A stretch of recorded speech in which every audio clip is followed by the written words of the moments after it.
Bonjour. Alors, je passe à la deuxième vidéo pour le cours de management de projet. Alors, comme vous connaissez, je suis Monsieur Jules Maire, responsable du cours de management de projet pour les Bio 4 et Chimie 4. Nous sommes en train de passer à l'étape de la structuration du projet. Nous avons vu dans un premier temps que le projet est le résultat d'un problème, c'est-à-dire que c'est essentiellement la solution à un problème, solution que l'on a évaluée d'un point de vue technique, d'un point de vue des délais et d'un point de vue financier. Alors, d'un point de vue financier, nous avons vu la dernière fois les techniques du poids mort et les techniques de la valeur actuelle nette, qui nous permettent de savoir est-ce que financièrement le projet est vivable ou pas. Nous avions dit que pour certains projets, les critères financiers n'étaient pas les seuls à prendre en compte. Il pouvait y avoir des critères sociaux, des critères stratégiques et économiques qui peuvent être pris en compte aussi dans le choix de la sélection d'un projet ou pas. Alors, une fois que le projet a été décidé, on doit passer à d'autres étapes. Donc, tout d'abord, nous avons la conception, c'est-à-dire la traduction du problème en une solution. Ensuite, nous avons la planification, c'est-à-dire la traduction du projet en différentes tâches à réaliser pour traduire techniquement cette solution. Ensuite, nous avons l'exécution ou bien la réalisation du projet. Et enfin, nous avons la finalisation du projet. C'est-à-dire, en d'autres termes,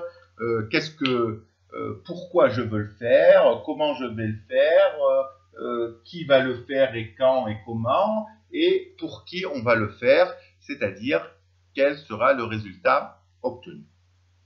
Voilà à peu près les différentes étapes d'un projet. Alors ici, le problème, c'est de bien définir les différentes actions à réaliser pour finaliser ce projet. Alors, nous avons plusieurs outils pour le faire. Nous avons dans un premier temps vu les acteurs du projet tels que le maître d'ouvrage, le maître d'œuvre, les fournisseurs, les sous-traitants, les bailleurs de fonds et aussi ceux qui permettent d'aider à la réalisation du projet. Alors, nous avons un outil qui s'appelle l'outil RACI, R-A-C-I, qui est une matrice qui va nous permettre de définir un peu le rôle de chacun de ces acteurs. C'est-à-dire qui est responsable, qui réalise réellement et concrètement les tâches du projet, l'accountant, le responsable, l'accountable,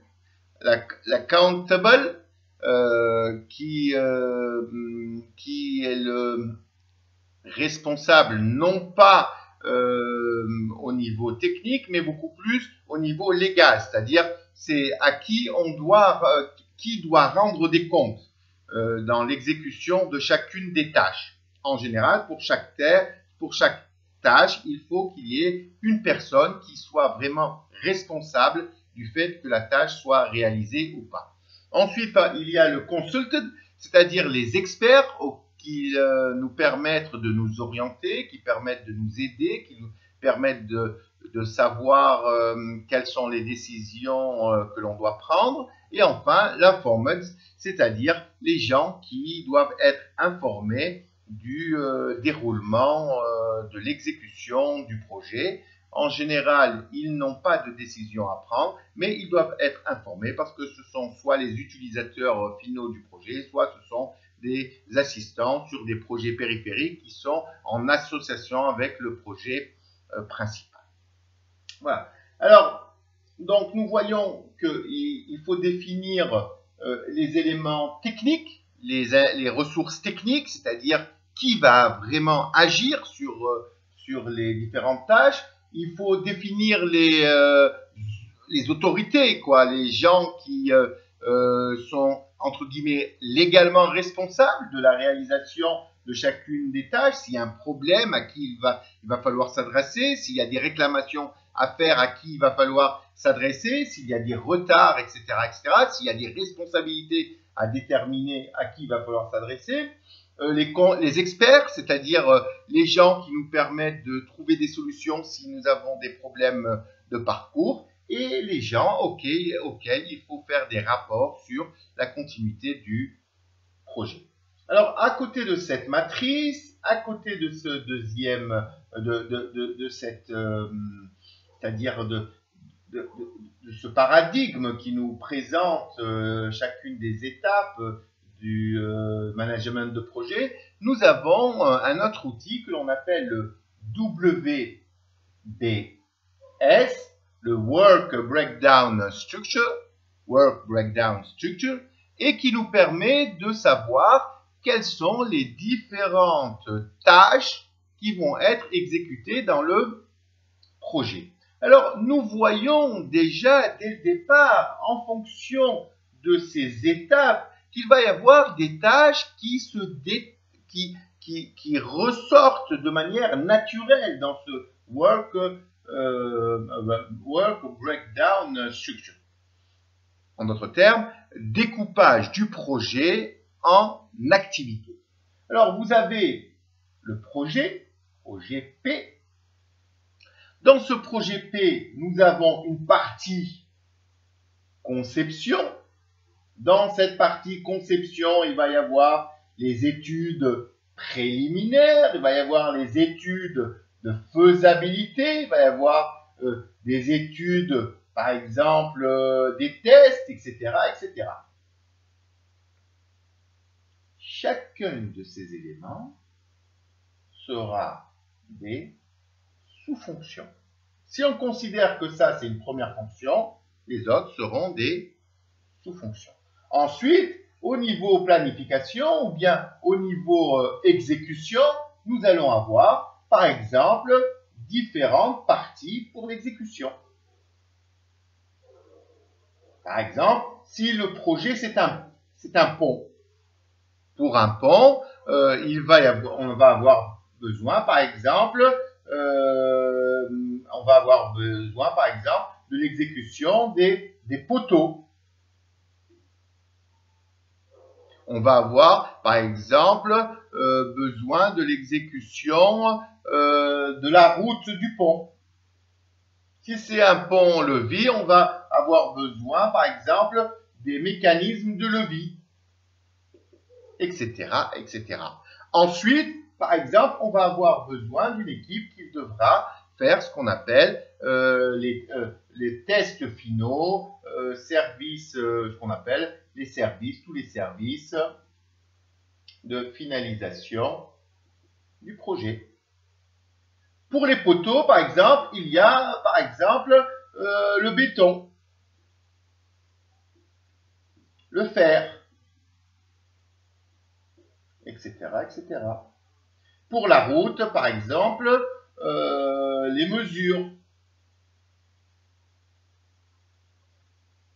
la mise en place. Pour le levier, par exemple, l'achat. Par exemple, etc., etc.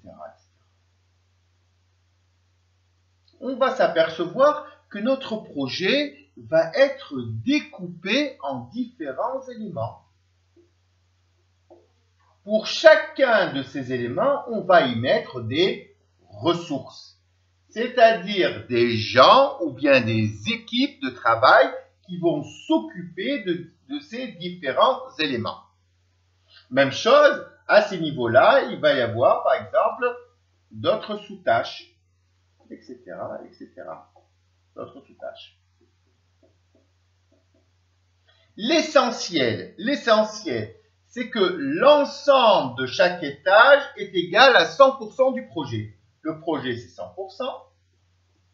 Si on prend ces 1, 2, 3, 4, 5 composants, ça doit être 100% du projet. Si on prend cet étage-là, ça doit être 100% du projet. Si on prend l'étage encore suivant, lorsque vous faites l'addition de tout ça, ça doit être 100% du projet. Voilà. Ainsi, on sait, on visualise ce que l'on a à faire, on sait ce qu'il faut faire et on va déterminer les ressources humaines et les ressources en matériaux, les ressources financières qu'il va falloir attribuer à l'ensemble de ces actions ou tâches. Donc, on peut dire que grâce au Work Breakdown Structure, on peut diviser le projet en un projet, en sous-projets, en travaux et en tâches. Si vous faites la somme des tâches, vous avez des travaux. Si vous faites la somme des travaux, vous avez des sous-projets. Si vous faites la somme des sous-projets, vous avez votre projet. Voilà. Alors, on va donner un autre exemple, un peu plus peut-être explicatif.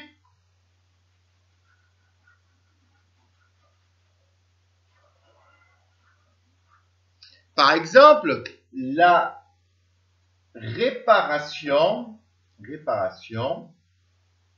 d'une maison. On prend une maison, on va réparer cette maison. Premier élément, l'étude. L'étude technique financière.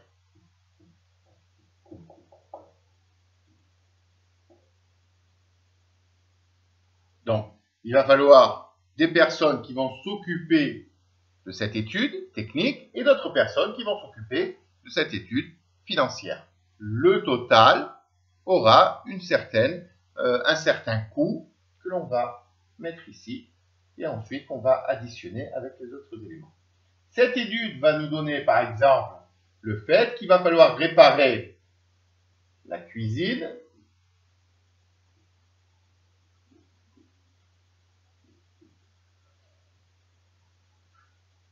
une chambre,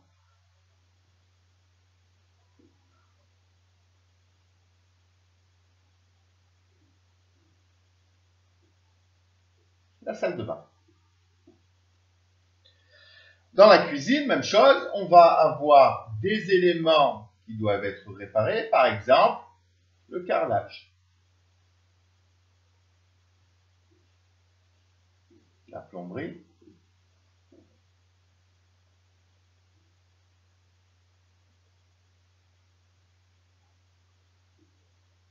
dans la chambre, par exemple, les fenêtres,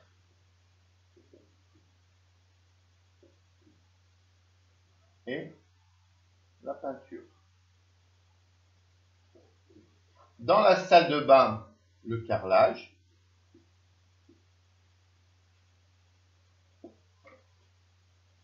et la plomberie.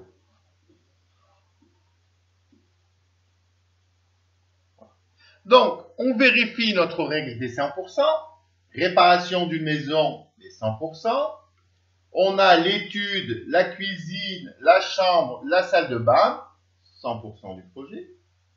Et enfin, l'ensemble de ces éléments, techniques et financières, carrelage, plomberie, fenêtre, peinture, carrelage et plomberie, 100% de notre projet. Il nous suffit maintenant à évaluer combien chacun de ces